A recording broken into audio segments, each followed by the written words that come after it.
JKR അക്കാഡമിയിലേക്ക് എല്ലാവർക്കും ഒരിക്കൽ കൂടി സ്വാഗതം. ആദ്യം തന്നെ റിക്വസ്റ്റ് ഉണ്ട്, നിങ്ങൾ ആദ്യമായിട്ടാണ് ഈ ചാനൽ കാണുന്നതെങ്കിലോ ഇതുവരെ സബ്സ്ക്രൈബ് ചെയ്തിട്ടില്ല എങ്കിലോ ഇന്ന് തന്നെ സബ്സ്ക്രൈബ് ചെയ്യുക. അതോടൊപ്പം തന്നെ ബെൽ ബട്ടൺ ക്ലിക്ക് ചെയ്താൽ മാത്രമേ ഞാൻ ക്ലാസ്സുകൾ അപ്പോൾ തന്നെ നിങ്ങൾക്ക് നോട്ടിഫിക്കേഷനിൽ ലഭ്യമാവുകയുള്ളൂ.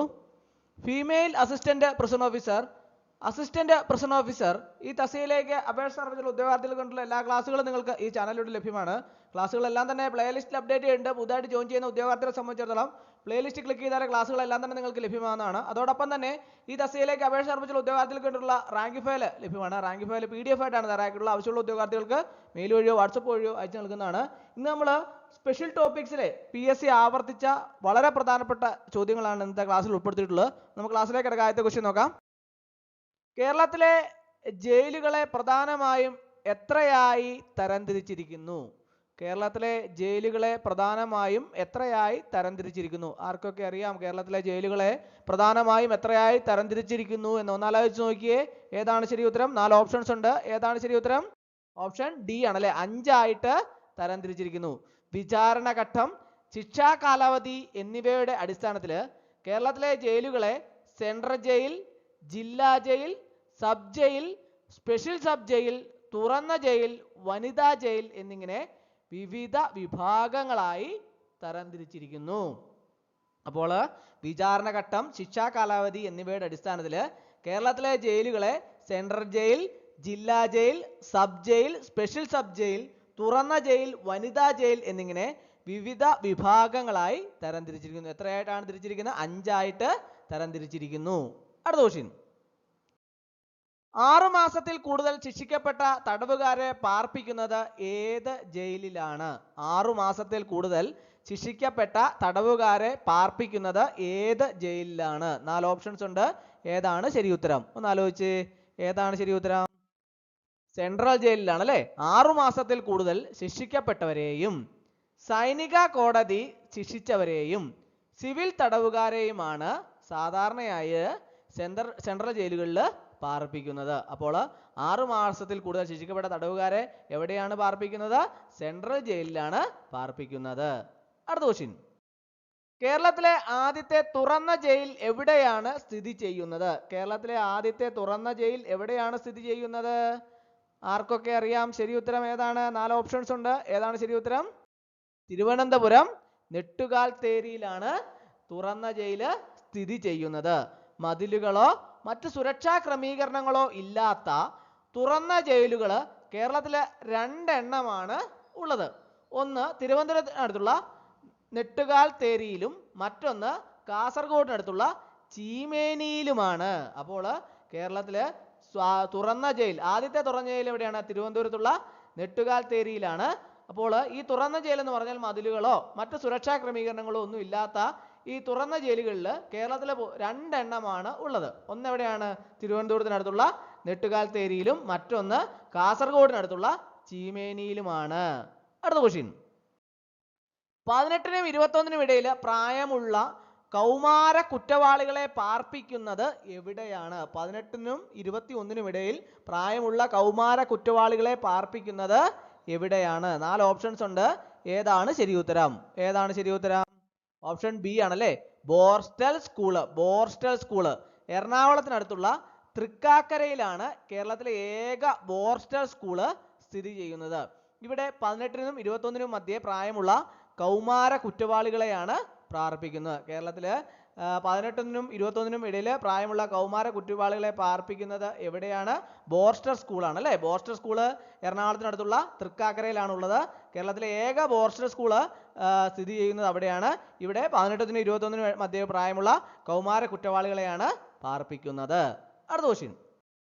താഴെ പറയുന്നവയിൽ ഏതാണ് കേരളത്തിലെ വനിതാ ജയിൽ അല്ലാത്തത്? 4 ഓപ്ഷൻസ് താഴെ കൊടുത്തിട്ടുണ്ട്. അതിൻ്റെ അകത്ത് ഏതാണ് കേരളത്തിലെ വനിതാ ജയിൽ അല്ലാത്തത് എന്നാണ് ചോദിച്ചിട്ടുള്ളത്. ഏതാണ് ശരി ഉത്തരം? ഏതാണ്? കോഴിക്കോടാണല്ലേ. കേരളത്തില് തിരുവനന്തപുരം, തൃശ്ശൂര്, കണ്ണൂർ എന്നിവിടങ്ങളിലാണ് പ്രധാനമായും വനിതാ ജയിലുകൾ സ്ഥിതി ചെയ്യുന്നത്. കൂടാതെ പൂജപ്പുര സെൻട്രൽ ജയിലിന് സമീപം ഒരു തുറന്ന വനിതാ ജയിലും പ്രവർത്തിക്കുന്നുണ്ട്. അപ്പോൾ താഴെ പറയുന്നവയിൽ കോഴിക്കോടാണ് കേരളത്തിലെ വനിതാ ജയിൽ ഇല്ലാത്തത്. കേരളത്തിലെ തിരുവനന്തപുരം, തൃശ്ശൂർ, കണ്ണൂർ എന്നിവിടങ്ങളിലാണ് പ്രധാനമായിട്ടും വനിതാ ജയിലുകൾ സ്ഥിതി ചെയ്യുന്നത്. കൂടാതെ പൂജപ്പുര സെൻട്രൽ ജയിലിന് സമീപം ഒരു തുറന്ന വനിതാ ജയിലും പ്രവർത്തിക്കുന്നുണ്ട്. അടുത്ത ക്വസ്റ്റ്യൻ. ജയിലുകളിൽ തടവുകാർക്ക് നൽകുന്ന അടിസ്ഥാനപരമായ അവകാശങ്ങളിൽ പെടാത്തത് ഏതാണ്? 4 ഓപ്ഷൻസ് താഴെ കൊടുത്തിട്ടുണ്ട് അല്ലേ? അതിൻ്റെ അകത്ത് ജയിലുകളിൽ തടവുകാർക്ക് നൽകുന്ന അടിസ്ഥാനപരമായ അവകാശങ്ങളിൽ പെടാത്തത് ഏതാണ് എന്നാണ് ചോദിച്ചിട്ടുള്ളത്. ഏതാണ് ശരി ഉത്തരം? ഒന്ന് ആലോചിച്ച് നോക്കിയേ, ഏതാണ് ശരി ഉത്തരം? ഓപ്ഷൻ ബി ആണല്ലേ. ഇഷ്ടമുള്ള ഭക്ഷണം കഴിക്കാനുള്ള അവകാശമാണ് ഈ അവകാശങ്ങളിൽ പെടാത്തത്. തടവുകാർക്ക് നിയമസഹായം തേടാനും കുടുംബാംഗങ്ങളുമായി ബന്ധം പുലർത്താനും ശുദ്ധമുള്ള അന്തരീക്ഷം ലഭിക്കാനും അവകാശമുണ്ട്. എന്നാൽ ജയിൽ അധികൃതർ നിശ്ചയിക്കുന്ന ഭക്ഷണം കഴിക്കാനേ അവർക്ക് അനുവാദമുള്ളൂ. ആ ഒരു കാര്യമാണ് ഈ അടിസ്ഥാനപരമായ അവകാശങ്ങളിൽ പെടാത്തത്. ഏതാണ്? ഇഷ്ടമുള്ള ഭക്ഷണം കഴിക്കാനുള്ള അവകാശം. ഓപ്ഷൻ ബി ആണ് ശരി ഉത്തരം. അടുത്ത ക്വസ്റ്റ്യൻ. കേരള ജയിൽ വകുപ്പിന്റെ തലവൻ ആരാണ്? കേരള ജയിൽ വകുപ്പിന്റെ തലവൻ ആരാണ്? ആർക്കൊക്കെ അറിയാം കേരള ജയിൽ വകുപ്പിന്റെ തലവൻ ആരാണ് എന്ന്? 4 ഓപ്ഷൻസ് താഴെ കൊടുത്തിട്ടുണ്ട്. ഇതിൻ്റെ അകത്ത് ഏതാണ് ശരി ഉത്തരം? ഒന്ന് ആലോചിച്ച് നോക്കിയേ, ഏതാണ്? ഓപ്ഷൻ ബി ആണല്ലേ. ജയിൽ DGP ആണ് ജയിൽ വകുപ്പിന്റെ തലവൻ. കേരള ജയിൽ വകുപ്പിന്റെ ഭരണപരമായ കാര്യങ്ങളുടെയും മൊത്തത്തിലുള്ള പ്രവർത്തനങ്ങളുടെയും ചുമതല വഹിക്കുന്നത് ഡയറക്ടർ ജനറൽ ഓഫ് പ്രിസൺസ് ആണ്. അതായത് ജയിൽ DGP ആണ്. അടുത്ത ക്വസ്റ്റ്യൻ. ഒരു തടവുകാരനെ അറസ്റ്റ് ചെയ്ത് എത്ര മണിക്കൂറിനുള്ളിൽ മജിസ്ട്രേറ്റിന് മുന്നിൽ ഹാജരാക്കണം? ഒരു തടവുകാരനെ അറസ്റ്റ് ചെയ്ത് എത്ര മണിക്കൂറിനുള്ളിൽ മജിസ്ട്രേറ്റിന് മുന്നിൽ ഹാജരാക്കണം? ആർക്കൊക്കെ അറിയാം എത്ര മണിക്കൂറിനുള്ളിൽ മജിസ്ട്രേറ്റിന് മുമ്പിൽ ഹാജരാക്കണമെന്ന്? 4 ഓപ്ഷൻസ് ഉണ്ട്. ഏതാണ് ശരി ഉത്തരം?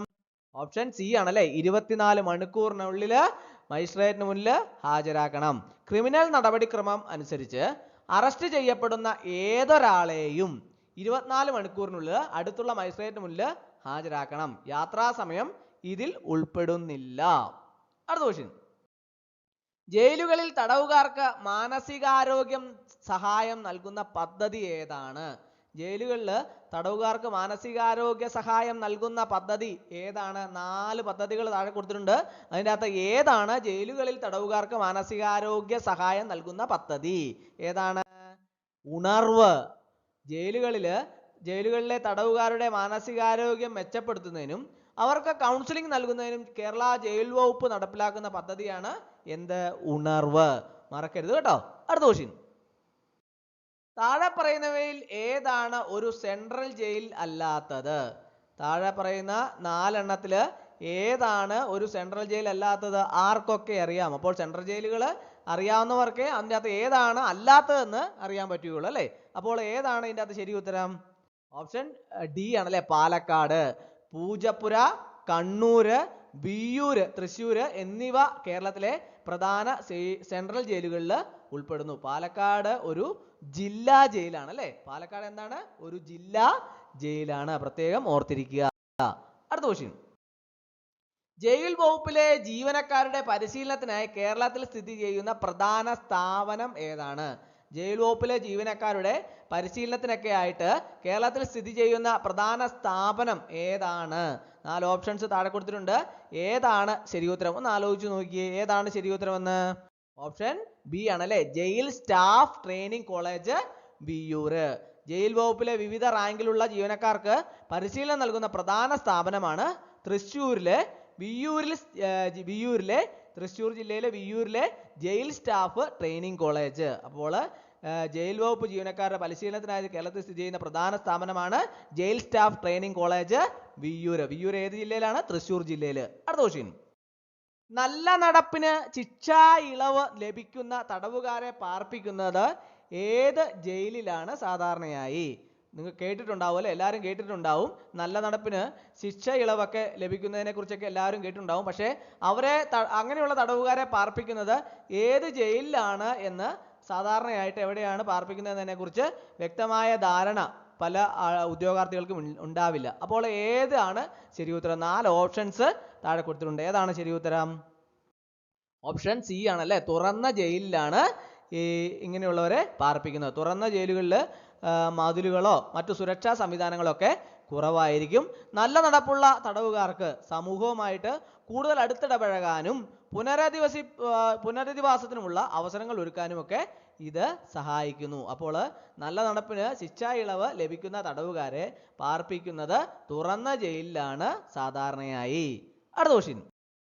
ജയിലുകളിലെ തടവുകാർക്ക് പുസ്തകങ്ങൾ വായിക്കാനും പഠനത്തിൽ ഏർപ്പെടാനുമുള്ള സൗകര്യം നൽകുന്ന എന്തിൻ്റെ ഭാഗമായാണ്? ഇപ്പോൾ നിങ്ങളെല്ലാം കേട്ടിട്ടുണ്ടാവും അല്ലേ, ജയിലുകളിൽ തടവുകാർക്ക് അവർക്ക് പുസ്തകങ്ങൾ വായിക്കാനും അതുപോലെ തന്നെ പഠനത്തിലൊക്കെ ഏർപ്പെടാനുള്ള സൗകര്യങ്ങളൊക്കെ നൽകുന്നതായിട്ട്. അപ്പോൾ ആ സൗകര്യങ്ങൾ നൽകുന്ന എന്തിൻ്റെ ഭാഗമായാണ് എന്നാണ് ചോദിച്ചിട്ടുള്ളത്. 4 ഓപ്ഷൻസ് ഉണ്ട്. ഏതാണ് ശരി ഉത്തരം?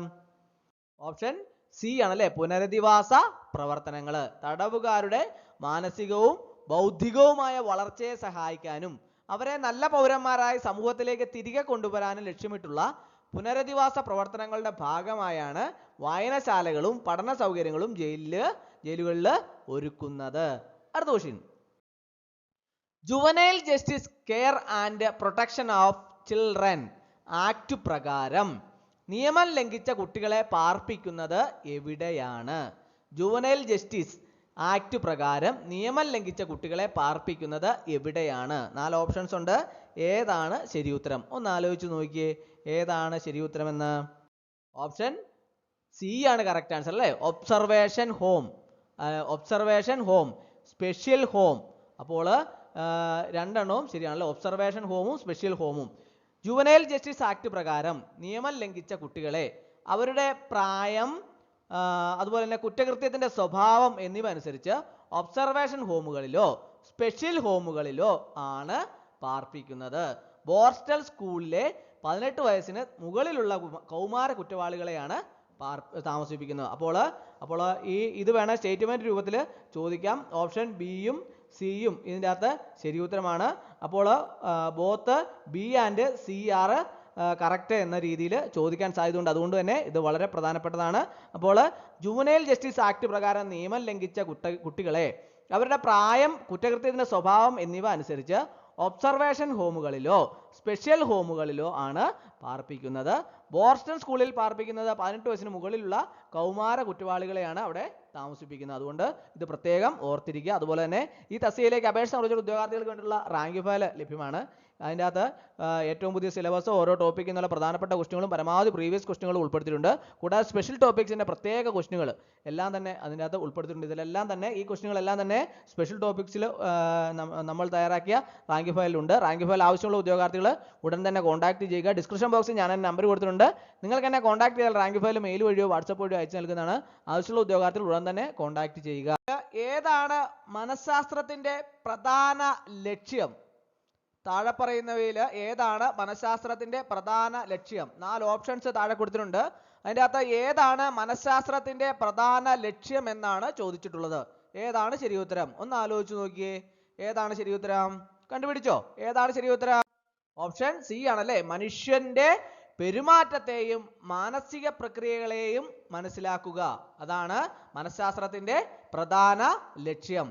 മനഃശാസ്ത്രത്തിന്റെ പ്രധാന ലക്ഷ്യം എന്ന് പറയുന്നത് മനുഷ്യരുടെയും മൃഗങ്ങളുടെയൊക്കെ പെരുമാറ്റം, അവരുടെ ചിന്തകള്, വികാരങ്ങള്, പ്രചോദനങ്ങള് തുടങ്ങിയ മാനസിക പ്രക്രിയകളെ ശാസ്ത്രീയമായി പഠിക്കുക എന്നതാണ്. ഈ അറിവ് പിന്നീട് പെരുമാറ്റം പ്രവചിക്കാനും മാനസിക പ്രശ്നങ്ങളെ ചികിത്സിക്കാനും സാമൂഹ്യ പ്രശ്നങ്ങളെക്കുറിച്ച് ഉൾക്കാഴ്ച നൽകാനും നമുക്ക് ഉപയോഗിക്കാം. അപ്പോൾ മനുഷ്യന്റെ പെരുമാറ്റത്തെയും മാനസിക പ്രക്രിയകളെയും മനസ്സിലാക്കുക എന്നാണ് മനഃശാസ്ത്രത്തിന്റെ പ്രധാന ലക്ഷ്യം. അപ്പോൾ ഓപ്ഷൻ സി ആണ് കറക്റ്റ് ആൻസർ. അടുത്ത ക്വസ്റ്റ്യൻ. ബ്ലാക്ക് ബോക്സ് മനഃശാസ്ത്രം എന്നറിയപ്പെടുന്നത് ഏത് ചിന്താധാരയാണ്? ബ്ലാക്ക് ബോക്സ് മനഃശാസ്ത്രം എന്നറിയപ്പെടുന്നത് ഏത് ചിന്താധാരയാണ്? 4 ഓപ്ഷൻസ് ഉണ്ട്. ഏതാണ് ശരി ഉത്തരം? ഓപ്ഷൻ സി ആണല്ലേ, വ്യവഹാരിതവാദം. വ്യവഹാരിതവാദം, ബിഹേവിയറിസം എന്ന് ഇംഗ്ലീഷിൽ പറയും. വ്യവഹാരിതവാദം എന്നത് നിരീക്ഷിക്കാൻ കഴിയുന്ന പെരുമാറ്റത്തിൽ മാത്രം ശ്രദ്ധ കേന്ദ്രീകരിക്കുന്ന ഒരു മനഃശാസ്ത്ര ചിന്താധാരയാണ്. എന്ത്? വ്യവഹാരിതവാദം എന്നത്. ചിന്തകള്, വികാരങ്ങള് തുടങ്ങിയവ ആന്തരിക മാനസിക പ്രക്രിയകളെ അവർ ബ്ലാക്ക് ബോക്സ് ആയി കണക്കാക്കുന്നു. അതായത് നേരിട്ട് പഠിക്കാൻ കഴിയാത്തതും അതിനാൽ പഠനത്തില് പ്രസക്തമല്ലാത്തതും. അപ്പോൾ വ്യവഹാരികവാദം എന്നത് നിരീക്ഷിക്കാൻ കഴിയുന്ന പെരുമാറ്റത്തിൽ ശ്രദ്ധ കേന്ദ്രീകരിക്കുന്ന ഒരു മനഃശാസ്ത്ര ചിന്താധാരയാണ്. അപ്പോൾ അത് പ്രത്യേകം മനസ്സിലാക്കിയിരിക്കുക. അടുത്ത ക്വസ്റ്റ്യൻ. താഴെ പറയുന്നവയിൽ ഏതാണ് സിഗ്മണ്ട് ഫ്രോയിഡുമായി ബന്ധപ്പെട്ട പ്രധാന ആശയം? താഴെ പറയുന്നവയിൽ ഏതാണ് സിഗ്മണ്ട് ഫ്രോയിഡുമായി ബന്ധപ്പെട്ട പ്രധാന ആശയം? 4 ഓപ്ഷൻസ് താഴെ കൊടുത്തിട്ടുണ്ട്. അതിൻ്റെ അകത്ത് ഏതാണ് സിഗ്മണ്ട് ഫ്രോയിഡുമായി ബന്ധപ്പെട്ട പ്രധാന ആശയം എന്നാണ് ചോദിച്ചിട്ടുള്ളത്. ഏതാണെന്ന് കണ്ടുപിടിച്ചോ? ഏതാണ് ശരി ഉത്തരം? ഓപ്ഷൻ സി ആണല്ലേ, അബോധ മനസ്സ്, അൺകോൺഷ്യസ് മൈൻഡ്. സിഗ്മണ്ട് ഫ്രോയിഡ് മനഃശാസ്ത്രത്തിന്റെ മനോവിശ്ലേഷണ സിദ്ധാന്തത്തിന്റെ ഉപജ്ഞാതാവാണ്. സിഗ്മണ്ട് ഫ്രോയിഡ് ആരാണ്? മനഃശാസ്ത്രത്തിന്റെ മനോവിശ്ലേഷണ സിദ്ധാന്തത്തിന്റെ ഉപജ്ഞാതാവാണ്. അബോധ മനസ്സാണ് നമ്മുടെ ചിന്തകളെയും പെരുമാറ്റങ്ങളെയും ശക്തമായി സ്വാധീനിക്കുക എന്ന ആശയം അദ്ദേഹം മുന്നോട്ട് വച്ചു. അപ്പോൾ ഏതാണ് സിഗ്മണ്ട് ഫ്രോയിഡുമായി ബന്ധപ്പെട്ട പ്രധാന ആശയം? അബോധ മനസ്സ്, അൺകോൺഷ്യസ് മൈൻഡ്. ഓപ്ഷൻ സി ആണ് കറക്റ്റ് ആൻസർ. അടുത്ത ക്വസ്റ്റ്യൻ. ഒരു പ്രത്യേക ഉത്തേജകത്തോട് ഉള്ള സ്വാഭാവിക പ്രതികരണത്തെ മറ്റൊരു പുതിയ ഉത്തേജകവുമായി ബന്ധിപ്പിച്ച് പഠനം നടക്കുന്ന പ്രക്രിയ ഏതാണ്? ഒരു പ്രത്യേക ഉത്തേജകത്തോടു കൂടിയുള്ള സ്വാഭാവിക പ്രതികരണത്തെ മറ്റൊരു പുതിയ ഉത്തേജകവുമായി ബന്ധിപ്പിച്ച് പഠനം നടക്കുന്ന പ്രക്രിയ ഏതാണ് എന്നാണ് ചോദിച്ചിട്ടുള്ളത്. 4 ഓപ്ഷൻസ് താഴെ കൊടുത്തിട്ടുണ്ട്. ഏതാണ് ശരി ഉത്തരം? ഓപ്ഷൻ സി ആണല്ലേ, ക്ലാസിക്കൽ കണ്ടീഷനിങ്. ക്ലാസിക്കൽ കണ്ടീഷനിങ്, അതായത് ഈ ക്ലാസിക്കൽ കണ്ടീഷനിങ്ങിൽ ഒരു സ്വാഭാവിക പ്രതികരണം ഉണ്ടാക്കുന്ന ഉത്തേജകത്തെ, ഉദാഹരണമായിട്ട് ഭക്ഷണം, ഉമിനീര്, ഒരു പുതിയ നിഷ്പക്ഷ ഉത്തേജകവുമായിട്ട്, അതായത് മണിനാദം, ആവർത്തിച്ച് ബന്ധിപ്പിക്കുന്നു. അങ്ങനെ പുതിയ ഉത്തേജകം മാത്രം കേൾക്കുമ്പോഴും അതേ പ്രതികരണം ഉണ്ടാകാൻ തുടങ്ങുന്നു, അതായത് ഉമിനീര് ഉണ്ടാകാൻ തുടങ്ങുന്നു. അപ്പോൾ അതാണ് ഒരു പ്രത്യേക ഉത്തേജകത്തോടുള്ള സ്വാഭാവിക പ്രതികരണത്തെ മറ്റൊരു പുതിയ ഉത്തേജകവുമായി ബന്ധിപ്പിച്ച് പഠനം നടക്കുന്ന പ്രക്രിയയാണ് ക്ലാസിക്കൽ കണ്ടീഷനിങ്. ക്ലാസിക്കൽ കണ്ടീഷനിങ്ങിൽ, അപ്പോൾ ക്ലാസിക്കൽ കണ്ടീഷനിങ്ങിൽ നടക്കുന്ന കാര്യം എന്താണ്? ക്ലാസിക്കൽ കണ്ടീഷനിൽ ഒരു സ്വാഭാവിക പ്രതികരണം ഉണ്ടാക്കുന്ന ഉത്തേജകത്തെ ഒരു പുതിയ നിഷ്പക്ഷ ഉത്തേജകവുമായി ആവർത്തിച്ച് ബന്ധിപ്പിക്കുന്നു. അടുത്ത ക്വസ്റ്റ്യൻ. താഴെ പറയുന്നവയിൽ ഏതാണ് ഓർമ്മയുടെ ഒരു പ്രധാന ഘട്ടം അല്ലാത്തത്? 4 ഓപ്ഷൻസ് താഴെ കൊടുത്തിട്ടുണ്ടല്ലേ. അതിൻ്റെ അകത്ത് ഓർമ്മയുടെ ഒരു പ്രധാന ഘട്ടം അല്ലാത്തത് ഏതാണെന്നാണ് ചോദിച്ചിട്ടുള്ളത്. ഏതാണ് ശരി ഉത്തരം? ഓപ്ഷൻ ഡി ആണല്ലേ, വിസ്മരിക്കൽ, ഫോർഗെറ്റിംഗ്. വിസ്മരിക്കൽ, അതായത് ഓർമ്മയുടെ പ്രധാന ഘട്ടങ്ങൾ വിവരങ്ങൾ സ്വീകരിക്കുകയും മനസ്സിലാക്കുകയും ചെയ്യുന്ന എൻകോഡിംഗ്, വിവരങ്ങൾ സൂക്ഷിക്കുന്ന സംഭരണം, ആവശ്യമുള്ളപ്പോൾ ഓർത്തെടുക്കുന്ന വീണ്ടെടുക്കൽ എന്നിവയാണ്. വിസ്മരിക്കൽ എന്നത് ഓർമ്മയുടെ ഒരു ഘട്ടമല്ല, മറിച്ച് ഓർമ്മ നഷ്ടപ്പെടുന്ന ഒരു പ്രക്രിയയാണ്. അതാണ് ഫോർഗെറ്റിംഗ്, വിസ്മരിക്കൽ എന്നത്. അടുത്ത ക്വസ്റ്റ്യൻ. വ്യക്തികൾ അവരുടെ പെരുമാറ്റത്തിന് കാരണങ്ങൾ കണ്ടെത്തുന്ന പ്രക്രിയയെ മനഃശാസ്ത്രത്തിൽ എന്തു പറയുന്നു? വ്യക്തികൾ അവരുടെ പെരുമാറ്റത്തിന് കാരണങ്ങൾ കണ്ടെത്തുന്ന പ്രക്രിയയെ മനഃശാസ്ത്രത്തിൽ എന്തു പറയുന്നു?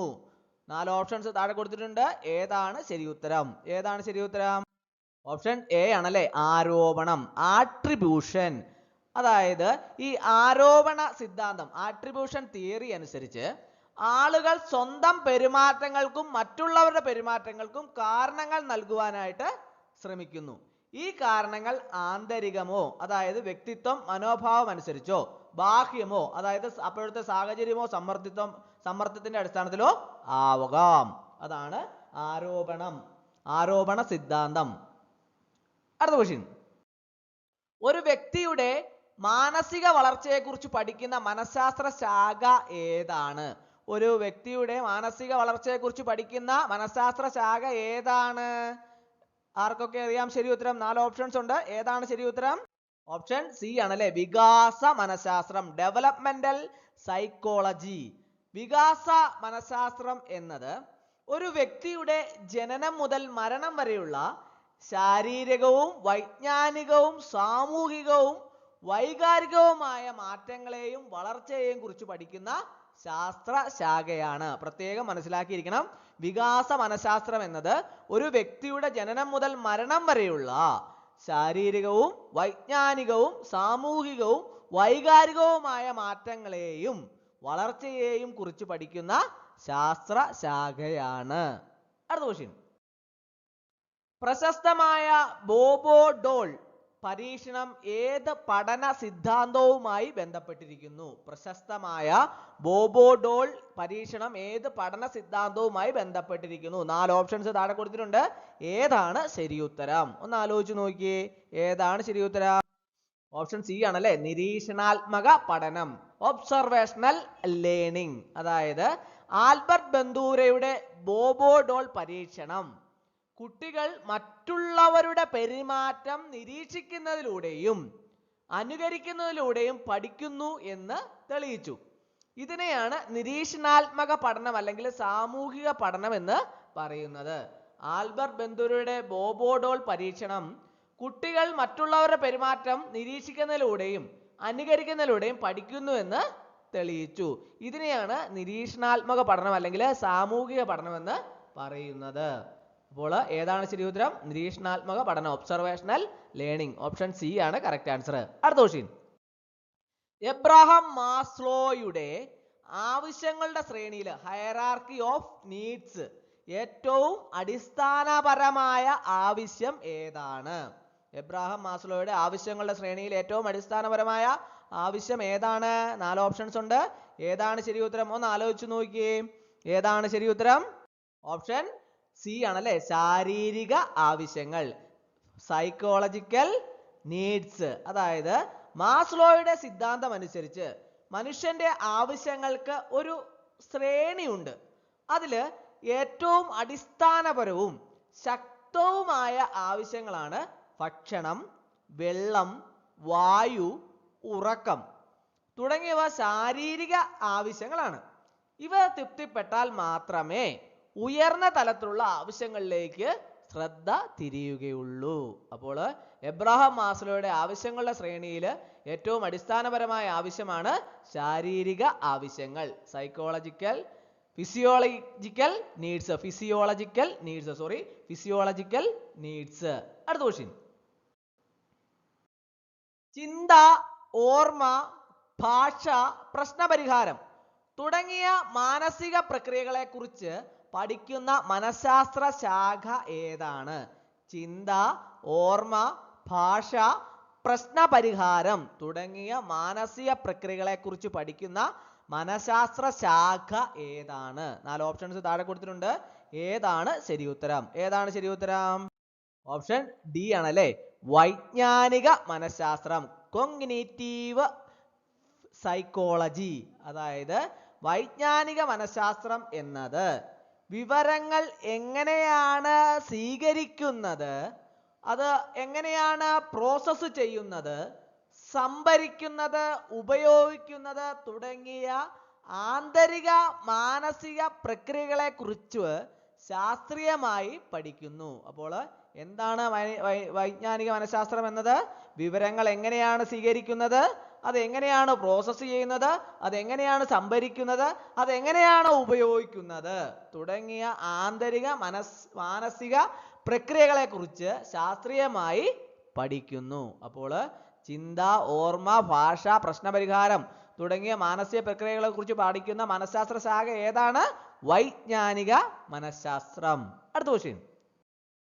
ഒരു വ്യക്തിയുടെ പെരുമാറ്റം, ചിന്തകള്, വികാരങ്ങള് എന്നിവയെ സാമൂഹിക സാഹചര്യങ്ങൾ എങ്ങനെ സ്വാധീനിക്കുന്നു എന്ന് പഠിക്കുന്ന മനഃശാസ്ത്ര ശാഖ ഏതാണ്? ഒരു വ്യക്തിയുടെ പെരുമാറ്റം, അതുപോലെ തന്നെ ചിന്തകള്, അതുപോലെ തന്നെ വികാരങ്ങള് എന്നിവയെ സാമൂഹ്യ സാഹചര്യങ്ങൾ എങ്ങനെ സ്വാധീനിക്കുന്നു എന്ന് പഠിക്കുന്ന മനഃശാസ്ത്ര ശാഖ ഏതാണ്? 4 ഓപ്ഷൻസ് താഴെയുണ്ട്. ഏതാണ് ശരി ഉത്തരം? കണ്ടുപിടിച്ചോ. ഏതാണ്? ഓപ്ഷൻ സി ആണല്ലേ, സാമൂഹിക മനഃശാസ്ത്രം, സോഷ്യൽ സൈക്കോളജി. ഈ സാമൂഹിക മനഃശാസ്ത്രം വ്യക്തികൾ എങ്ങനെയാണ് പരസ്പരം ചിന്തിക്കുന്നതെന്നും സ്വാധീനിക്കുന്നതെന്നും ബന്ധപ്പെടുന്നതെന്നും ഒക്കെ ശാസ്ത്രീയമായി പഠിക്കുന്നു. സാമൂഹിക ധാരണ, സാമൂഹിക സ്വാധീനം, സാമൂഹിക ബന്ധങ്ങൾ എന്നിവ ഇതിൽ ഉൾപ്പെടുന്നു. അപ്പോൾ ഇത്രയും കാര്യം മനസ്സിലാക്കിയിരിക്കണം. അടുത്ത ക്വസ്റ്റ്യൻ.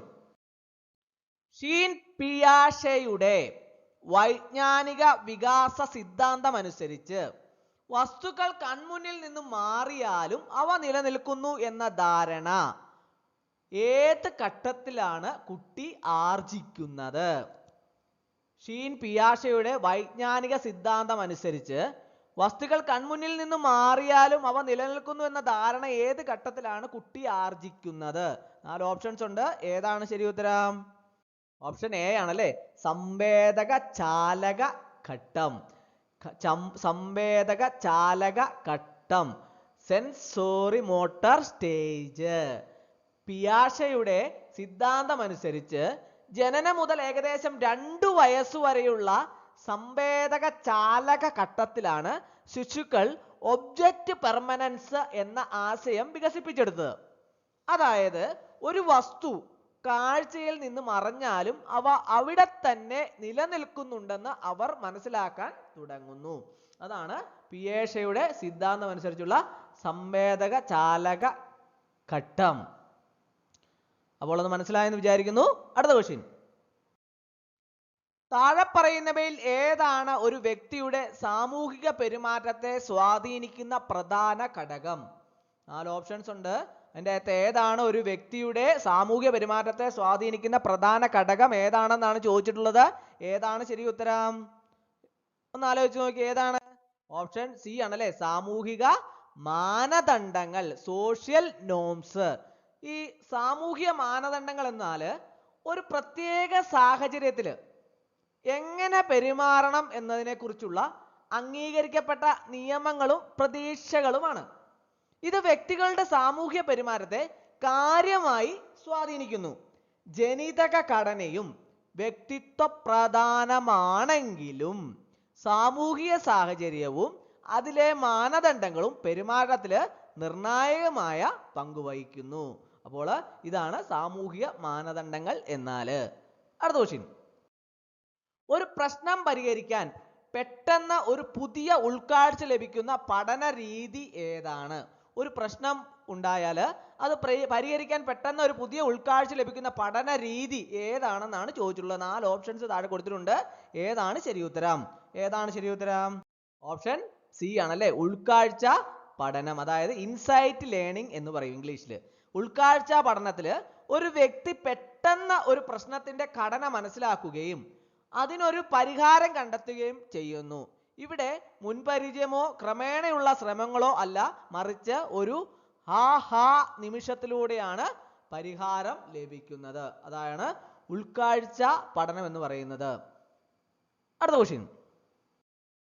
താഴെ പറയുന്നവയിൽ ഏതാണ് ഒരു പ്രാഥമിക വികാരം അല്ലാത്തത്? പ്രൈമറി ഇമോഷൻ അല്ലാത്തത് എന്നാണ് ചോദിച്ചിട്ടുള്ളത്. 4 ഓപ്ഷൻസ് താഴെ കൊടുത്തിട്ടുണ്ട്. അതിൻ്റെ അകത്ത് ഏതാണ് ഒരു പ്രാഥമിക വികാരം അല്ലാത്തത്? ഏതാണ്? ഓപ്ഷൻ ഡി ആണല്ലേ, കുറ്റബോധം. അതായത് ഈ പ്രാഥമിക വിവരങ്ങൾ സാർവത്രികവും ജന്മസിദ്ധവുമാണ്.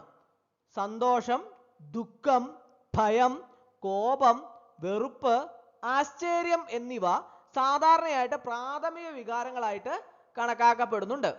കുറ്റബോധം പോലുള്ള വികാരങ്ങൾ സാമൂഹികവും സാംസ്കാരികവുമായ സ്വാധീനങ്ങളാൽ രൂപം കൊള്ളുന്ന ദ്വിതീയ വികാരങ്ങളാണ്. അപ്പോൾ ഏതാണ് ശരി ഉത്തരം? ഓപ്ഷൻ ഡി ആണല്ലേ, കുറ്റബോധം. അടുത്ത ക്വസ്റ്റ്യൻ.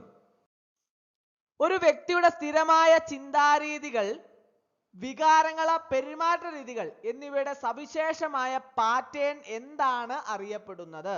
ഒരു വ്യക്തിയുടെ സ്ഥിരമായ ചിന്താരീതികള്, വികാരങ്ങള്, പെരുമാറ്റ രീതികൾ എന്നിവയുടെ സവിശേഷമായ പാറ്റേൺ എന്താണ് അറിയപ്പെടുന്നത്? 4 ഓപ്ഷൻസ് താഴെയുണ്ട്. ഏതാണ് ശരി ഉത്തരം? കണ്ടുപിടിച്ചോ? ഏതാണ്? ഓപ്ഷൻ സി ആണല്ലേ, വ്യക്തിത്വം, പേഴ്സണാലിറ്റി.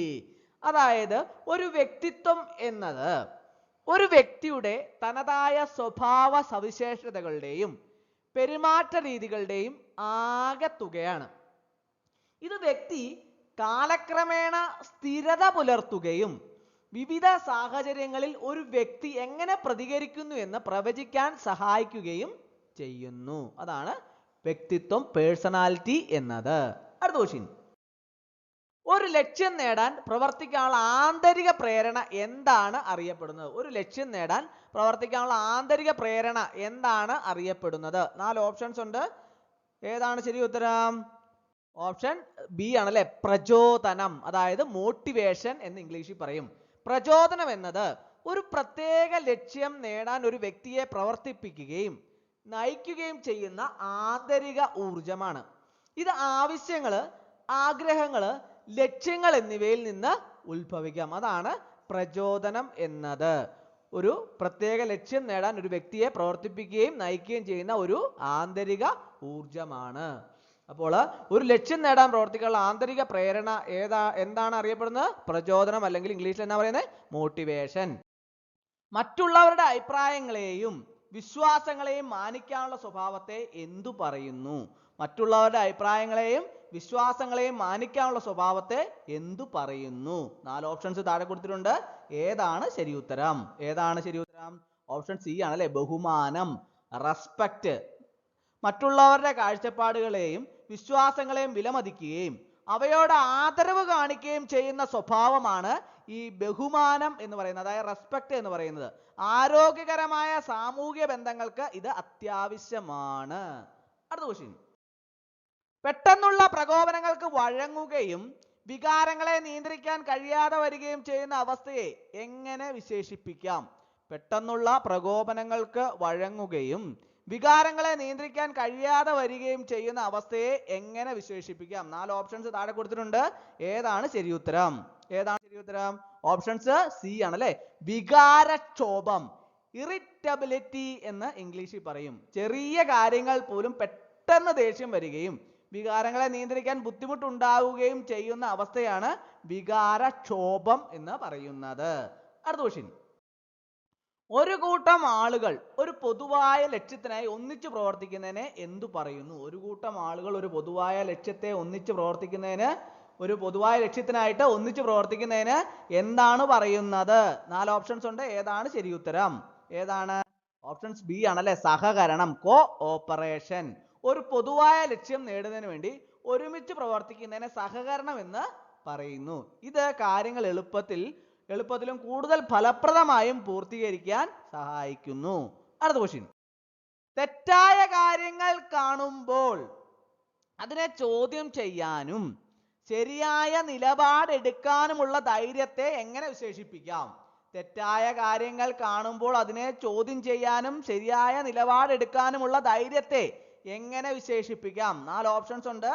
ഏതാണ് ശരി ഉത്തരം? ഏതാണ് ശരി ഉത്തരം?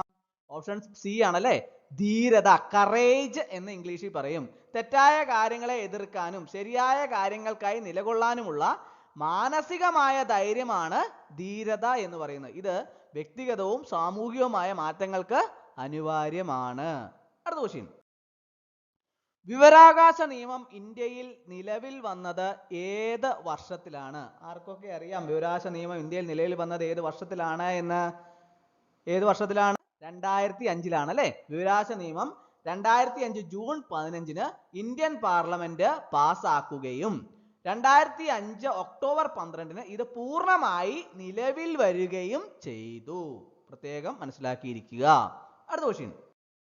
വിവരാവകാശ നിയമം 2005 പ്രധാന ലക്ഷ്യം എന്താണ്? വിവരാവകാശ നിയമം 2005 കുറിച്ച് കേട്ടിട്ടുണ്ടാവും അല്ലേ?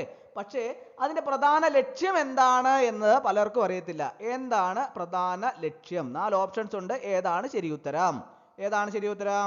ഓപ്ഷൻസ് ബി ആണല്ലേ, പൊതു അധികാരികളുടെ പ്രവർത്തനങ്ങളിൽ സുതാര്യതയും ഉത്തരവാദിത്വവും ഉറപ്പാക്കുക. പൊതു അധികാരികളുടെ പ്രവർത്തനങ്ങളിൽ സുതാര്യതയും ഉത്തരവാദിത്വവും ഉറപ്പാക്കുക എന്നാണ് വിവരാവകാശ നിയമം 2005 പ്രധാന ലക്ഷ്യം. വിവരാവകാശ നിയമം പൊതു അധികാരികളുടെ നിയന്ത്രണത്തിലുള്ള വിവരങ്ങൾ പൗരന്മാർക്ക് ലഭ്യമാക്കുന്നതിലൂടെ അവരുടെ പ്രവർത്തനങ്ങളിൽ സുതാര്യതയും ഉത്തരവാദിത്വവും ഉറപ്പാക്കാൻ ലക്ഷ്യമിടുന്നു. അടുത്ത ക്വസ്റ്റ്യൻ. വിവരാവകാശ നിയമം അനുസരിച്ച് ഒരു പൗരന് ഏത് തരം വിവരങ്ങളാണ് ആവശ്യപ്പെടാൻ കഴിയുക? വിവരാവകാശ നിയമം അനുസരിച്ച് ഒരു പൗരന് ഏത് തരം വിവരങ്ങളാണ് ആവശ്യപ്പെടാൻ കഴിയുക? 4 ഓപ്ഷൻസ് ഉണ്ട്. ഏതാണ് ശരി ഉത്തരം? ഏതാണ് ശരി ഉത്തരം? ഓപ്ഷൻ ഡി ആണല്ലേ, പൊതു അധികാരികളുടെ കൈവശമുള്ളതും അവർക്ക് ലഭ്യമാക്കാവുന്നതുമായ വിവരങ്ങള്. വിവരാവകാശ നിയമം അനുസരിച്ച് രാജ്യസുരക്ഷ, സ്വകാര്യത തുടങ്ങിയ ചില പരിമിതികൾ ഒഴികെ പൊതു അധികാരികളുടെ കൈവശമുള്ളതും അവർക്ക് ലഭ്യമാക്കാവുന്നതുമായ ഏത് വിവരവും ഒരു പൗരന് ആവശ്യപ്പെടാൻ കഴിയും. അതാണ് വിവരാവകാശ നിയമം 2005 പ്രകാരം ഒരു പൗരനെ സംബന്ധിച്ചിടത്തോളം അവർക്ക് രാജ്യസുരക്ഷയും സ്വകാര്യത തുടങ്ങിയ ചില പരിമിതികളൊക്കെ ഒഴികെ പൊതു അധികാരികളുടെ കൈവശമുള്ളതും അവർക്ക് ലഭ്യമാക്കാവുന്നതുമായ ഏത് വിവരവും ഒരു പൗരന് ആവശ്യപ്പെടാൻ കഴിയും. അടുത്ത ക്വസ്റ്റ്യൻ. വിവരാവകാശ അപേക്ഷ സമർപ്പിക്കുമ്പോൾ എത്ര രൂപയാണ് ഫീസ് നൽകേണ്ടത്? വിവരാവകാശ അപേക്ഷ സമർപ്പിക്കുമ്പോൾ എത്ര രൂപയാണ് ഫീസ് നൽകേണ്ടത്? 4 ഓപ്ഷൻസ് ഉണ്ട്. ഏതാണ് ശരിയുത്തരം? സംസ്ഥാന നിയമങ്ങൾക്കനുസരിച്ച് അത് വ്യത്യാസപ്പെടാം. വിവരാവകാശ അപേക്ഷയോടൊപ്പം നൽകേണ്ട ഫീസ് ഓരോ സംസ്ഥാനത്തെയും കേന്ദ്ര ഭരണ പ്രദേശങ്ങളിലെയും നിയമങ്ങൾക്കനുസരിച്ച് വ്യത്യാസപ്പെടാം. ചില വിഭാഗക്കാർക്ക് ഫീസിൽ ഇളവുകളോ സൗജന്യമോ ലഭിച്ചേക്കാം. അത് പ്രത്യേകം ഓർത്തിരിക്കുക. അടുത്ത ക്വസ്റ്റ്യൻ. വിവരാവകാശ നിയമം അനുസരിച്ച് ഒരു അപേക്ഷ ലഭിച്ചാൽ എത്ര ദിവസത്തിനുള്ളിൽ മറുപടി നൽകണം? വിവരാവകാശ നിയമം അനുസരിച്ച് ഒരു അപേക്ഷ ലഭിച്ചാൽ എത്ര ദിവസത്തിനുള്ളിൽ മറുപടി നൽകണം? ഏതാണ് ശരിയുത്തരം? ഏതാണ്? 30 ദിവസത്തിനുള്ളിൽ മറുപടി നൽകണം. വിവരാവകാശ നിയമം അനുസരിച്ച് ഒരു അപേക്ഷ ലഭിക്കുകയാണ് എങ്കിൽ പൊതു വിവരാവകാശ ഓഫീസർ സാധാരണയായിട്ട് 30 ദിവസത്തിനുള്ളിൽ മറുപടി നൽകണം.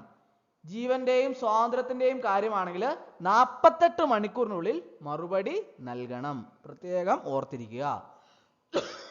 അടുത്ത ക്വസ്റ്റ്യൻ.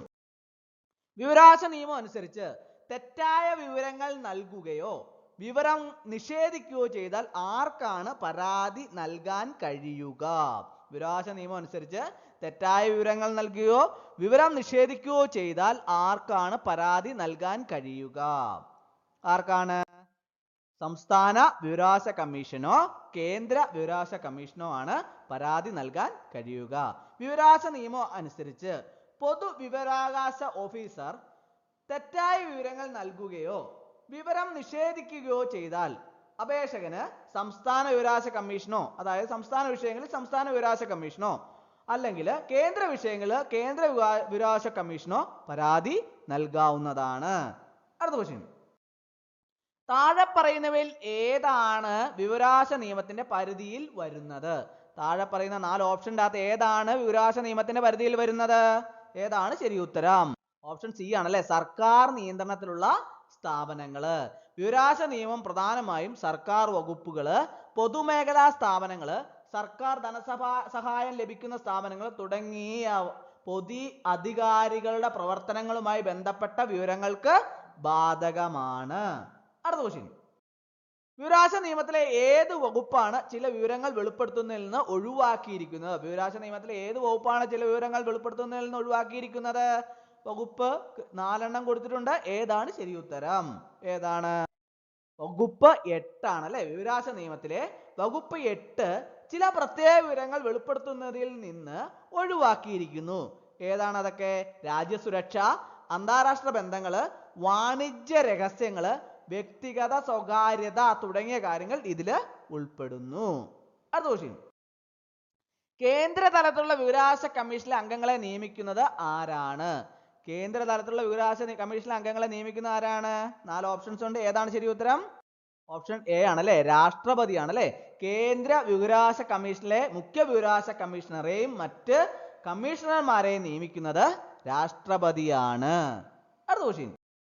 വിവരാവകാശ നിയമം പൗരന്മാരെ എങ്ങനെ ശാക്തീകരിക്കുന്നു? വിവരാവകാശ നിയമം പൗരന്മാരെ എങ്ങനെ ശാക്തീകരിക്കുന്നു? 4 ഓപ്ഷൻസ് ഉണ്ട്. ഏതാണ് ശരി ഉത്തരം? ഏതാണ്? ഓപ്ഷൻ സി ആണല്ലേ, സർക്കാർ പ്രവർത്തനങ്ങളെ കുറിച്ച് അറിയാനും ചോദ്യം ചെയ്യാനും അവസരം നൽകുന്നു. അതായത് വിവരാവകാശ നിയമം പൗരന്മാർക്ക് സർക്കാർ പ്രവർത്തനങ്ങളെ കുറിച്ച് ഉള്ള വിവരങ്ങൾ ലഭ്യമാക്കുന്നതിലൂടെ അവരെ കൂടുതൽ ബോധവാന്മാരും ഉത്തരവാദിത്തമുള്ളവരുമാക്കുന്നു. ഇത് ജനാധിപത്യ പ്രക്രിയയിൽ പൗരന്മാരുടെ പങ്കാളിത്തം വർദ്ധിപ്പിക്കുന്നു. താഴെ പറയുന്നവയിൽ ഏതാണ് ആക്രമണോത്സുകതയുടെ ഒരു ഉദാഹരണം? 4 ഓപ്ഷൻസ് താഴെ കൊടുത്തിട്ടുണ്ടല്ലേ. അതിൻ്റെ അകത്ത് ഏതാണ് ആക്രമണോത്സുകതയുടെ ഒരു ഉദാഹരണം എന്ന് പറയുന്നത്. അപ്പോൾ ആക്രമണോത്സുകത എന്താണ് എന്ന് അറിഞ്ഞാൽ മാത്രമേ നമുക്ക് അതിന്റെ ഉദാഹരണം കാണുമ്പോൾ മനസ്സിലാകുകയുള്ളൂ. അപ്പോൾ നമുക്ക് എന്നാണേലും ഓപ്ഷൻസ് നോക്കിയിട്ട് നിങ്ങൾ ആൻസർ കണ്ടുപിടിച്ചോ? ഒന്ന് നോക്കിയേ, ഏതാണ് ശരി ഉത്തരം എന്ന്. ഏതാണ് ശരി ഉത്തരം? ഓപ്ഷൻ ബി ആണല്ലേ. ഒരു കുട്ടി കളിക്കുമ്പോൾ മറ്റൊരാളെ തള്ളിയിടുന്നു, അതൊരു ആക്രമണോത്സുകതയാണ് അല്ലേ. ആക്രമണോത്സുകത എന്നത് മറ്റൊരാൾക്ക് ദോഷം വരുത്തുക എന്ന ലക്ഷ്യത്തോടെയുള്ള ഏതൊരു പെരുമാറ്റത്തെയും സൂചിപ്പിക്കുന്നു. ഓപ്ഷൻ ബിയിൽ കുട്ടി മറ്റൊരാളെ തള്ളിയിടുന്നത് ദോഷം വരുത്തുന്ന ഉദ്ദേശത്തോടെയാകാം. മറ്റു ഓപ്ഷനുകളിൽ അത്തരമൊരു ഉദ്ദേശമില്ല. അപ്പോൾ അതുകൊണ്ടാണ് ഓപ്ഷൻ ബി ശരിയായിട്ടുള്ളത്. അപ്പോൾ ആക്രമണോത്സുകത എന്ന് പറഞ്ഞാൽ എന്താണ്? മറ്റൊരാൾക്ക് ദോഷം വരുത്തുക എന്ന ലക്ഷ്യത്തോടെയുള്ള ഏതൊരു പെരുമാറ്റത്തെയും നമുക്ക് അങ്ങനെ സൂചിപ്പിക്കാം. അടുത്ത ക്വസ്റ്റ്യൻ. ആക്രമണോത്സുക പെരുമാറ്റത്തിന് കാരണമാകുന്ന ഒരു പ്രധാന ഘടകം ഏതാണ്? ആക്രമണോത്സുക പെരുമാറ്റത്തിന് കാരണമാകുന്ന ഒരു പ്രധാന ഘടകം ഏതാണ്? 4 ഓപ്ഷൻസ് താഴെ കൊടുത്തിട്ടുണ്ട്. ഏതാണ് ശരി ഉത്തരം? ഒന്ന് ആലോചിച്ച് നോക്കിയേ, ഏതാണ് ശരി ഉത്തരം? ഓപ്ഷൻ ബി ആണല്ലേ, സാമൂഹിക പഠനം. ആളുകള് മറ്റുള്ളവരുടെ പെരുമാറ്റങ്ങൾ നിരീക്ഷിക്കുന്നതിലൂടെയും അനുകരിക്കുന്നതിലൂടെയും ആക്രമണോത്സുകത പഠിക്കാൻ സാധ്യതയുണ്ട്. മാതാപിതാക്കള്, സുഹൃത്തുക്കള്, മാധ്യമങ്ങള് എന്നിവയിൽ നിന്നുള്ള അനുഭവങ്ങൾ ഇതിന് കാരണമായേക്കാം. അപ്പോൾ ഈ ആക്രമണോത്സുകത എന്ന് പറയുന്നത് ആളുകള് മറ്റുള്ളവരുടെ പെരുമാറ്റങ്ങൾ നിരീക്ഷിക്കുന്നതിലൂടെയും അനുകരിക്കുന്നതിലൂടെയും ആക്രമണോത്സുകതയെക്കുറിച്ച് പഠിക്കാൻ സാധ്യതയുണ്ട്. മാതാപിതാക്കൾ, സുഹൃത്തുക്കള്, മാധ്യമങ്ങൾ എന്നിവയിൽ നിന്നുള്ള അനുഭവങ്ങളും ഇതിന് കാരണമായേക്കാം. അപ്പോൾ ആക്രമണോത്സുക പെരുമാറ്റത്തിന് കാരണമാകുന്ന ഒരു പ്രധാന ഘടകമാണ് സാമൂഹിക പഠനം. അടുത്ത ക്വസ്റ്റ്യൻ. താഴെ പറയുന്നവയിൽ ഏതാണ് ആക്രമണോത്സുകതയുടെ ഒരു തരം അല്ലാത്തത്?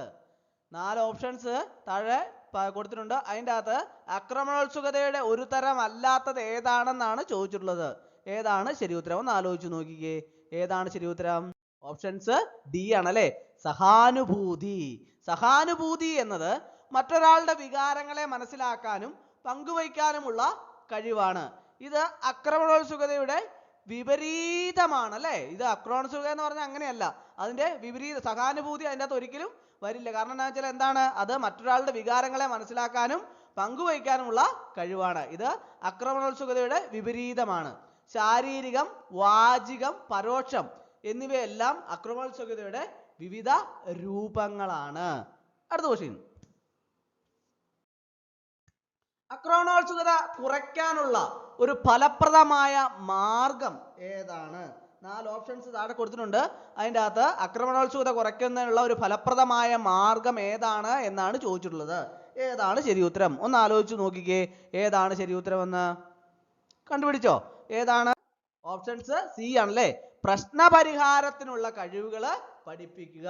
അതായത് ഈ സംഘർഷങ്ങളൊക്കെ അഹിംസാത്മകമായി പരിഹരിക്കാനുള്ള കഴിവുകൾ പഠിപ്പിക്കുന്നത് ആക്രമണോത്സുകത പെരുമാറ്റം കുറയ്ക്കാനായിട്ട് സഹായിക്കും. ഇത് കുട്ടികൾക്കും മുതിർന്നവർക്കും ഒരുപോലെ പ്രയോജനകരമാണ്. അപ്പോൾ ആക്രമണോത്സുകത കുറയ്ക്കുന്നതിനുള്ള ഒരു ഫലപ്രദമായ മാർഗമാണ് എന്താണ്? പ്രശ്നപരിഹാരത്തിനുള്ള കഴിവുകൾ പഠിപ്പിക്കുക. ഈ സംഘർഷങ്ങൾ അഹിംസാത്മകമായി പരിഹരിക്കാനുള്ള കഴിവുകളൊക്കെ പഠിപ്പിക്കുന്നത് ആക്രമണോത്സുകത പെരുമാറ്റം കുറയ്ക്കാനായിട്ട് സഹായിക്കും. ഇത് കുട്ടികൾക്കും മുതിർന്നവർക്കും ഒരുപോലെ പ്രയോജനകരമാണ്. അടുത്ത ക്വസ്റ്റ്യൻ. ഹോർമോണുകളുടെ സ്വാധീനം ആക്രമണോത്സുകതയിൽ എങ്ങനെയാണ്? ഹോർമോണുകളുടെ സ്വാധീനം ആക്രമണോത്സുകതയിൽ എങ്ങനെയാണ്? 4 ഓപ്ഷൻസ് താഴെ കൊടുത്തിട്ടുണ്ട്. ഏതാണ് ശരി ഉത്തരം? ഒന്ന് ആലോചിച്ച് നോക്കിക്കേ, ഏതാണ് ശരി ഉത്തരം? ഓപ്ഷൻസ് ബി ആണല്ലേ, ടെസ്റ്റോസ്റ്റിറോൺ പോലുള്ള ചില ഹോർമോണുകൾ ആക്രമണോത്സുകത വർദ്ധിപ്പിക്കാൻ സാധ്യതയുണ്ട്. പഠനങ്ങളൊക്കെ സൂചിപ്പിക്കുന്നത് ടെസ്റ്റോസ്റ്റിറോൺ പോലുള്ള ആൻഡ്രോജൻ ഹോർമോണുകൾ ഉയർന്ന തോതിൽ ഉള്ളവരിൽ ആക്രമണോത്സുക പ്രവണത കൂടുതലായിട്ട് കാണാൻ സാധ്യതയുണ്ടെന്നാണ്. എന്നാൽ ഇത് ഒരു കാരണം മാത്രമാണ്. സാമൂഹികവും പാരിസ്ഥിതികവുമായ ഘടകങ്ങളും പ്രധാന പങ്ക് വഹിക്കുന്നുണ്ട്. അപ്പോൾ ഹോർമോണുകളുടെ സ്വാധീനം ആക്രമണോത്സുകതയിൽ എങ്ങനെയാണ്? അതിനകത്ത് ടെസ്റ്റോസ്റ്റിറോൺ പോലുള്ള ചില ഹോർമോണുകൾ ആക്രമണോത്സുകത വർദ്ധിപ്പിക്കാൻ സാധ്യതയുണ്ട് എന്ന് പറയുന്നു. പക്ഷേ പഠനങ്ങളൊക്കെ സൂചിപ്പിക്കുന്നത് പക്ഷേ എന്നാൽ ഇതൊരു കാരണം മാത്രമാണ്. സാമൂഹികവും പാരിസ്ഥിതികവുമായ ഘടകങ്ങൾ പ്രധാന പങ്കുവഹിക്കുന്നു. അടുത്ത ക്വസ്റ്റ്യൻ. ഫ്രസ്ട്രേഷൻ അഗ്രഷൻ ഹൈപ്പോതെസിസ് എന്താണ് വിശദീകരിക്കുന്നത്? ഫ്രസ്ട്രേഷൻ അഗ്രഷൻ ഹൈപ്പോതെസിസ് എന്താണ് വിശദീകരിക്കുന്നത്? 4 ഓപ്ഷൻസ് താഴെ കൊടുത്തിട്ടുണ്ട്. ഏതാണ് ശരി ഉത്തരം? ഒന്ന് ആലോചിച്ച് നോക്കിയേ, ഏതാണ് ശരി ഉത്തരം എന്ന്. ഓപ്ഷൻ ബി ആണല്ലേ. ലക്ഷ്യം നേടുന്നതിനുള്ള തടസ്സങ്ങൾ. ഫ്രസ്ട്രേഷൻ എങ്ങനെ ആക്രമണോത്സുക പെരുമാറ്റത്തിന് കാരണമാകുന്നു, അതാണ് വിശദീകരിക്കുന്നത്. ഫ്രസ്ട്രേഷൻ അഗ്രഷൻ ഹൈപ്പോതെസിസ് അനുസരിച്ച് ഒരു വ്യക്തിക്ക് ഒരു ലക്ഷ്യം നേടുന്നതിൽ തടസ്സമുണ്ടാവുമ്പോൾ അത് നിരാശയിലേക്ക് നയിക്കുകയും ആ നിരാശ ആക്രമണോത്സുക പെരുമാറ്റമായി പ്രകടമാകുകയും ചെയ്യാം. അടുത്ത ക്വസ്റ്റ്യൻ. താഴെ പറയുന്നവയിൽ ഏതാണ് കുട്ടികളിലെ ആക്രമണോത്സുക പെരുമാറ്റത്തിന്റെ ഒരു സൂചന അല്ലാത്തത്? 4 ഓപ്ഷൻസ് താഴെ കൊടുത്തിട്ടുണ്ട്. അതിൻ്റെ അകത്ത് ഏതാണ് കുട്ടികളിലെ ആക്രമണോത്സുക പെരുമാറ്റത്തിന് ഒരു സൂചന അല്ലാത്തത് ഏതാണെന്നാണ് ചോദിച്ചിട്ടുള്ളത്. ഏതാണ്? ഓപ്ഷൻ സി ആണല്ലേ. തൻ്റെ കളിപ്പാട്ടങ്ങൾ മറ്റുള്ളവരുമായി പങ്കുവയ്ക്കാൻ താല്പര്യം കാണിക്കുക. കളിപ്പാട്ടങ്ങളൊക്കെ പങ്കുവയ്ക്കുന്നത് സാമൂഹികമായ നല്ല പെരുമാറ്റമാണ് അല്ലേ. അപ്പോൾ മറ്റുള്ള ഓപ്ഷനുകളിൽ കുട്ടികളെ ആക്രമണോത്സുക പ്രവണതകളെ സൂചിപ്പിക്കുന്നു. അപ്പോൾ അതാണ് ഓപ്ഷൻ സി ആണ് കറക്റ്റ് ആൻസർ. അടുത്ത ക്വസ്റ്റ്യൻ. മാധ്യമങ്ങളിലെ അക്രമ ദൃശ്യങ്ങൾ കുട്ടികളുടെ പെരുമാറ്റത്തെ എങ്ങനെ സ്വാധീനിക്കാൻ സാധ്യതയുണ്ട്? ഈ മാധ്യമങ്ങളിലൊക്കെ കാണുന്ന അക്രമ ദൃശ്യങ്ങളൊക്കെ കാണുമ്പോൾ അത് കുട്ടികളെ പെരുമാറ്റത്തെ എങ്ങനെ സ്വാധീനിക്കാൻ സാധ്യതയുണ്ട് എന്നാണ് ചോദിച്ചിട്ടുള്ളത്. 4 ഓപ്ഷൻസ് ഉണ്ട്. അതിനകത്ത് ഏതാണ് ശരി ഉത്തരം? ഒന്ന് ആലോചിച്ച് നോക്കിയേ, ഏതാണ് ശരി ഉത്തരം? ഓപ്ഷൻ ബി ആണല്ലേ. അക്രമ ദൃശ്യങ്ങൾ കാണുന്നത് കുട്ടികളിൽ ആക്രമണോത്സുക ചിന്തകളും പെരുമാറ്റങ്ങളും ഒക്കെ വർദ്ധിപ്പിക്കാൻ സാധ്യതയുണ്ട്. നിരവധി പഠനങ്ങൾ സൂചിപ്പിക്കുന്നത് മാധ്യമങ്ങളിലെ അക്രമ ദൃശ്യങ്ങളൊക്കെ നമ്മൾ മാധ്യമങ്ങളിലൊക്കെ കാണുന്ന അവസരത്തിൽ കുട്ടികൾ അനുകരണ സ്വഭാവം വളർത്താനും അക്രമത്തെക്കുറിച്ചുള്ള അവരുടെ കാഴ്ചപ്പാടുകൾ മാറ്റാനും അതുവഴി ആക്രമണോത്സുക പെരുമാറ്റങ്ങൾ വർദ്ധിപ്പിക്കാനും ഒക്കെ സാധ്യതയുണ്ടെന്നാണ് നിരവധി പഠനങ്ങൾ സൂചിപ്പിക്കുന്നത്. അടുത്ത ക്വസ്റ്റ്യൻ. ഒരു സംഘത്തിലെ വ്യക്തികൾ ഒറ്റയ്ക്ക് ചെയ്യുന്നതിനേക്കാൾ കൂടുതൽ ആക്രമണോത്സുകത കാണിക്കുന്ന പ്രതിഭാസത്തെ എന്താണ് വിളിക്കുന്നത്? ഒരു സംഘത്തിലെ വ്യക്തികൾ ഒറ്റയ്ക്ക് ചെയ്യുന്നതിനേക്കാൾ കൂടുതൽ ആക്രമണോത്സുകത കാണിക്കുന്ന പ്രതിഭാസത്തെ എന്താണ് വിളിക്കുന്നത്? 4 ഓപ്ഷൻസ് താഴെ കൊടുത്തിട്ടുണ്ട്. ഏതാണ് ശരി ഉത്തരം? ഒന്ന് ആലോചിച്ച് നോക്കി, ഏതാണ് ശരി ഉത്തരം എന്ന് കണ്ടുപിടിച്ചോ? ഏതാണ്? ഡി ഇൻഡിവിജ്വേഷൻ. ഡി ഇൻഡിവിജ്വേഷൻ ആണ് കറക്റ്റ് ആൻസർ. സി. ഈ ഡി ഇൻഡിവിജ്വേഷൻ എന്നത് ഒരു കൂട്ടത്തിന്റെ ഭാഗമാകുമ്പോൾ വ്യക്തിഗതമായ സ്വയംബോധം കുറയുകയും അത് സാമൂഹിക മാനദണ്ഡങ്ങളിൽ നിന്ന് വ്യതിചലിക്കാനുള്ള സാധ്യത വർദ്ധിപ്പിക്കുകയും ചെയ്യുന്ന അവസ്ഥയാണ്. ഇത് ചിലപ്പോൾ കൂട്ടായ ആക്രമണോത്സുക പെരുമാറ്റങ്ങളിലേക്ക് നയിച്ചേക്കാം. അതാണ് ഡി ഇൻഡിവിജ്വേഷൻ എന്നത്. അപ്പോൾ ഒരിക്കൽ കൂടി പറഞ്ഞു തരാം. ഡി ഇൻഡിവിജ്വേഷൻ എന്നത് ഒരു കൂട്ടത്തിന്റെ ഭാഗമാകുമ്പോൾ വ്യക്തിഗതമായ സ്വയംബോധം കുറയുകയും അത് സാമൂഹിക മാനദണ്ഡങ്ങളിൽ നിന്ന് വ്യതിചലിക്കാനുള്ള സാധ്യത വർദ്ധിപ്പിക്കുകയും ചെയ്യുന്ന അവസ്ഥയാണ്. ഇത് ചിലപ്പോൾ കൂട്ടായ ആക്രമണോത്സുക പെരുമാറ്റങ്ങളിലേക്ക് നയിച്ചേക്കാം. അടുത്ത ക്വസ്റ്റ്യൻ. താഴെ പറയുന്നവയിൽ ഏതാണ് ആക്രമണോത്സുകത കൈകാര്യം ചെയ്യാനുള്ള ഒരു വ്യക്തിഗത തന്ത്രം? ഈ ആക്രമണോത്സുകതയൊക്കെ കൈകാര്യം ചെയ്യാനുള്ള വ്യക്തിഗത തന്ത്രങ്ങൾ അത് ഈ താഴെ പറയുന്ന 4 ഓപ്ഷൻ്റെ അകത്ത് ഏതാണെന്നാണ് ചോദിച്ചിട്ടുള്ളത്. ഏതാണ് ശരി ഉത്തരം? ഏതാണ്? ഓപ്ഷൻ എ ആണല്ലേ. അക്രമാസക്തമായ സാഹചര്യങ്ങൾ ഒഴിവാക്കുക. ആക്രമണോത്സുകത കൈകാര്യം ചെയ്യാനുള്ള ഒരു പ്രധാന തന്ത്രമാണ് അക്രമാസക്തമായ സാഹചര്യങ്ങളിൽ നിന്ന് വിട്ടുനിൽക്കുക എന്നത്. ഇത് സംഘർഷങ്ങൾ ഒഴിവാക്കാനും ശാന്തമായ പ്രതികരണങ്ങൾക്ക് സമയം നൽകാനും സഹായിക്കും. അടുത്ത ക്വസ്റ്റ്യൻ. താഴെ പറയുന്നവയിൽ ഏതാണ് ഇച്ഛാഭംഗത്തിന്റെ ഒരു സാധാരണ കാരണം? താഴെ പറയുന്നവയിൽ ഏതാണ് ഇച്ഛാഭംഗത്തിന്റെ ഒരു സാധാരണ കാരണം? 4 ഓപ്ഷൻസ് താഴെയുണ്ട്. ഏതാണ് ശരി ഉത്തരം? ഇച്ഛാഭംഗത്തിന്റെ ഒരു സാധാരണ കാരണം ഈ താഴെ പറയുന്ന ഓപ്ഷനകത്ത് ഏതാണ്? കണ്ടുപിടിച്ചോ? ഏതാണ്? ഓപ്ഷൻ ബി ആണല്ലേ. ഒരു ലക്ഷ്യം നേടുന്നതിലെ തടസ്സം. അതായത് ഈ ഇച്ഛാഭംഗം ഉണ്ടാകുന്നത് പ്രധാനമായും ഒരു വ്യക്തിയുടെ ലക്ഷ്യത്തിലേക്കുള്ള യാത്രയിൽ തടസ്സങ്ങൾ നേരിടുമ്പോഴാണ്. ഇത് നിരാശയ്ക്കും അസ്വസ്ഥതയ്ക്കും ഒക്കെ കാരണമാകും. ഇപ്പോൾ എല്ലാവർക്കും അറിയാവുന്ന ഒരു കാര്യമാണ്, നമ്മളൊരു ലക്ഷ്യം മുൻനിർത്തി പ്രവർത്തിക്കുമ്പോൾ അതിൻ്റെ അകത്ത് ആ ലക്ഷ്യത്തിൽ യാത്രയിൽ തടസ്സങ്ങളൊക്കെ ഉണ്ടാവുകയാണെങ്കിൽ നമുക്ക് നിരാശയും അസ്വസ്ഥതയൊക്കെ സ്വാഭാവികമായിട്ടും എല്ലാവർക്കും ഉണ്ടാവുന്നതാണ് അല്ലേ. അത് ലക്ഷ്യം നേടുന്നതിനുള്ള തടസ്സമാണ്. അങ്ങനെയാണ് അത് ഇച്ഛാഭംഗം ഉണ്ടാകുന്നത്. അടുത്ത ക്വസ്റ്റ്യൻ, ഇച്ഛാഭംഗം അനുഭവിക്കുമ്പോൾ ഉണ്ടാകുന്ന ഒരു സാധാരണ പ്രതികരണം ഏതാണ്? ഇച്ഛാഭംഗം അനുഭവിക്കുമ്പോൾ ഉണ്ടാകുന്ന ഒരു സാധാരണ പ്രതികരണം ഏതാണ്? 4 ഓപ്ഷൻസ് താഴെയുണ്ട്. ഏതാണ് ശരി ഉത്തരം? കണ്ടുപിടിച്ചോ? ഏതാണ്? ഓപ്ഷൻ ബി ആണ് അല്ലെ. ഉത്കണ്ഠയും ഉണ്ടാകും, ദേഷ്യവും ഉണ്ടാവും അല്ലെ. ഇച്ഛാഭംഗം വരുമ്പോൾ പലപ്പോഴും ആളുകൾക്ക് എന്താണ് ഉണ്ടാകുന്നത്? ഉത്കണ്ഠ, ദേഷ്യം, നിരാശ തുടങ്ങിയ നെഗറ്റീവ് വികാരങ്ങളൊക്കെ ഉണ്ടാവാനുള്ള സാധ്യതയുണ്ട്. അപ്പോൾ ഈ നെഗറ്റീവ് വികാരങ്ങളാണ് ഏതൊക്കെയാണ്?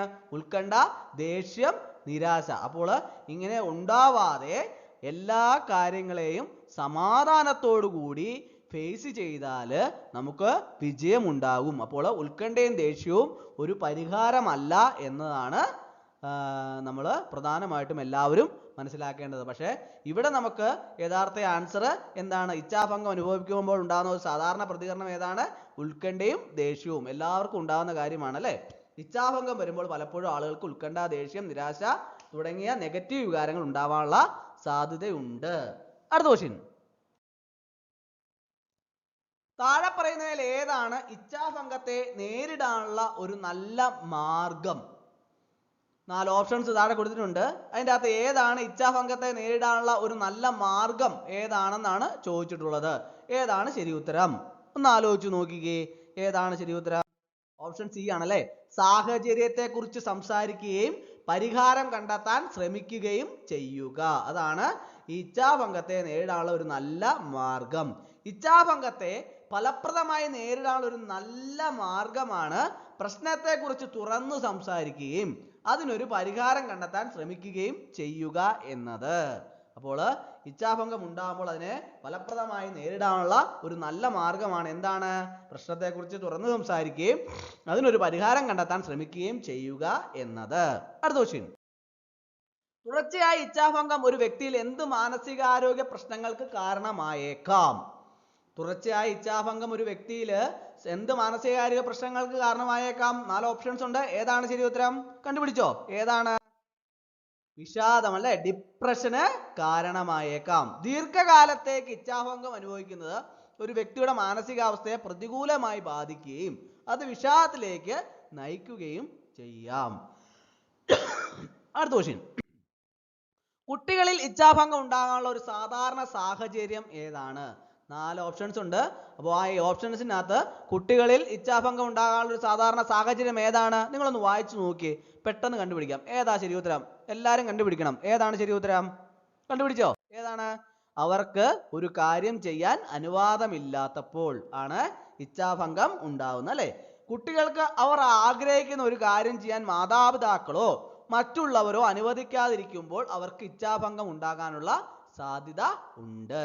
അടുത്ത ക്വസ്റ്റ്യൻ, ഇച്ഛാഭംഗം ചിലപ്പോൾ ആക്രമണോത്സുക പെരുമാറ്റത്തിലേക്ക് നയിച്ചേക്കാം എന്ന സിദ്ധാന്തം ആരാണ് മുന്നോട്ട് വച്ചത്? ഇച്ഛാഭംഗം ചിലപ്പോൾ ആക്രമണോത്സുക പെരുമാറ്റത്തിലേക്ക് നയിച്ചേക്കാം എന്ന സിദ്ധാന്തം ആരാണ് മുന്നോട്ട് വച്ചത്? 4 ഓപ്ഷൻസ് ഉണ്ട്. ആരാണ് ശരി ഉത്തരം? ഏതാണ്? ജോൺ ഡോളാർഡ് അല്ലെ. ജോൺ ഡോളാർഡ് ആണ് കറക്റ്റ് ആൻസർ. ജോൺ ഡോളാർഡും അദ്ദേഹത്തിന്റെ സഹപ്രവർത്തകരുമാണ് ഫ്രസ്ട്രേഷൻ അഗ്രഷൻ ഹൈപ്പോത്തസിസ് എന്ന സിദ്ധാന്തം മുന്നോട്ട് വച്ചത്. ഈ സിദ്ധാന്തം അനുസരിച്ച് ഇച്ഛാഭംഗം പലപ്പോഴും ആക്രമണോത്സുക പെരുമാറ്റത്തിലേക്ക് നയിച്ചേക്കാം. അപ്പോൾ ജോൺ ഡൊളാർഡും അദ്ദേഹത്തിന്റെ സഹപ്രവർത്തകരുമാണ് ഫ്രസ്ട്രേഷൻ അഗ്രഷൻ ഹൈപ്പോത്തസിസ് എന്ന സിദ്ധാന്തം മുന്നോട്ട് വച്ചത്. അത് ഓർത്തിരിക്കണം. അടുത്ത ക്വസ്റ്റ്യൻ, താഴെ പറയുന്നവയിൽ ഏതാണ് ഇച്ഛാഭംഗത്തിന്റെ ഒരു മാനസിക പ്രഭാവം അല്ലാത്തത്? 4 ഓപ്ഷൻസ് താഴെ കൊടുത്തിട്ടുണ്ട്. അതിൻ്റെ അകത്ത് ഏതാണ് ഇച്ഛാഭംഗത്തിന് ഒരു മാനസിക പ്രഭാവം അല്ലാത്തത്? ഏതാണ്?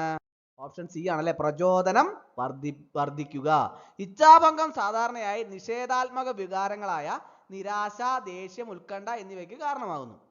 പ്രചോദനം വർദ്ധിക്കുന്നത് ഇച്ഛാഭംഗത്തിന്റെ സാധാരണ ഫലമല്ല.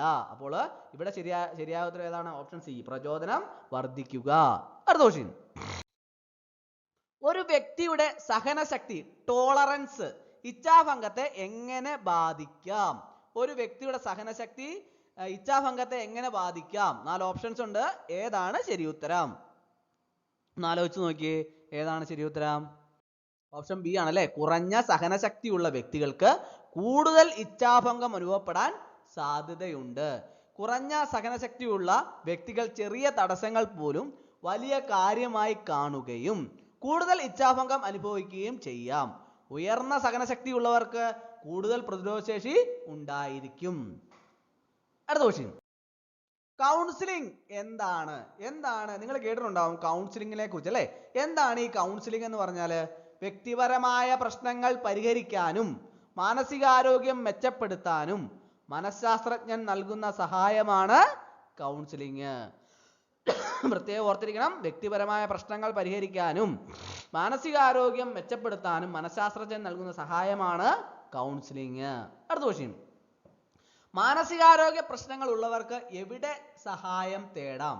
മാനസികമായ ആരോഗ്യ പ്രശ്നങ്ങൾ ഉള്ളവർക്ക് എവിടെ സഹായം തേടാം? മനഃശാസ്ത്രജ്ഞൻ, സൈക്കാട്രിസ്റ്റ്, കൗൺസിലർ എന്നിവരെ സമീപിക്കാവുന്നതാണ്. കൂടാതെ മാനസികാരോഗ്യ ഹെൽപ്പ് ലൈനുകളുടെ സഹായവും തേടാവുന്നതാണ്.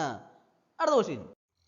ബോധം, കോൺഷ്യസ്നസ് എന്നതുകൊണ്ട് മനഃശാസ്ത്രത്തിൽ എന്താണ് അർത്ഥമാക്കുന്നത്? ആർക്കൊക്കെ അറിയാം? ബോധം എന്നതുകൊണ്ട് മനഃശാസ്ത്രത്തിൽ എന്താണ് അർത്ഥമാക്കുന്നത്? ഒരു വ്യക്തിക്ക് തൻ്റെ ചുറ്റുപാടുകളെയും ചിന്തകളെയും കുറിച്ചുള്ള അവബോധത്തെയാണ് ബോധം എന്ന് പറയുന്നത്. ഒരു വ്യക്തിക്ക് തൻ്റെ ചുറ്റുപാടുകളെയും ചിന്തകളെയും കുറിച്ചുള്ള അവബോധത്തെയാണ് ബോധം എന്ന് പറയുന്നത്. കോഗ്നിറ്റീവ് ഡിസോണൻസ് എന്നാൽ എന്താണ്? കോഗ്നിറ്റീവ് ഡിസോണൻസ് എന്നാൽ എന്താണ്? ഒരാളുടെ ചിന്തകളും വിശ്വാസങ്ങളും തമ്മിൽ വൈരുദ്ധ്യം ഉണ്ടാകുമ്പോൾ അനുഭവപ്പെടുന്ന മാനസിക അസ്വസ്ഥതയാണ് കോഗ്നിറ്റീവ് ഡിസോണൻസ്.